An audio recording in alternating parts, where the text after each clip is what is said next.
د باجوړ د ابو هوا چې کومه د زیتون دپاره ډېره زیاته اهمه ده.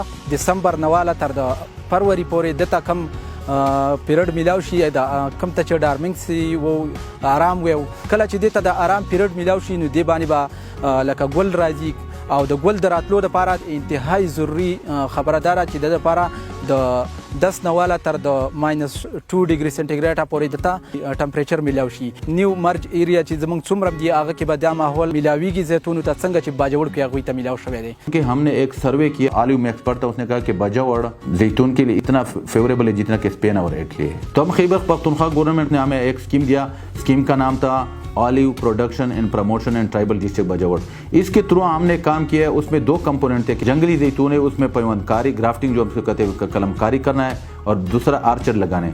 उसके थ्रू हमने कोई 2,50,000 हमने जंगली जैतून की पैवंदकारी की है और कोई 150 एकड़ पे हमने बागात लगाए हैं. कम چې موږ سره په باجوړ کې الریډي اویلیبل ځنګلي زیتون دي. د هغې چې موږ سره کومه هغه انیشل ډیټا راځي نو په هغې کې زموږ سره د ګرافټ پرسنټیج څه د 80 نه واخلي 90%. چې دلته د اګریکلچر ایکسټنشن ډپارټمنټ باجوړ سره یو اولیب ایکسټرکشن یونټ هم دی. نو زمیندار په دې ورځو کې خپل فروټ پیکینګ کوي بیا په دې ماشین یا د دې یونټ په ذریعه باندې د زمیندار لپاره تیل وباسو. چې کوم ځنګلي زیتون دي د دې چې کوم د میوې د ورکولو کوم دغه دی هغه ډېر زیات لیټ دی.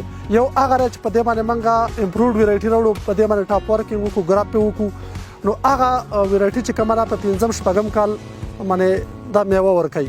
بله دا چې کوم قدرتي زیتون دي د دې دانه وړی په دې کې چې کوم آیل کنټنټ دي دا کم دي. چې کوم امپرووډ ویرایټي دي کوم چې موږ د سپین او د ایټلي نه راغوښتي دي میډل ایسټ نه هم راغوښتي دي نو په هغه کې آیل کنټنټس هم سیوا دي. بلکې دا موږ د مختلفو مقاصدو لپاره پروسس کولی شو. او د باجوړ زمیندار ته د دې پیدا داره چې د زیتون نه به د دوی آمدن یو په 10 بلکې یو په 20 به د دې آمدن ښیي.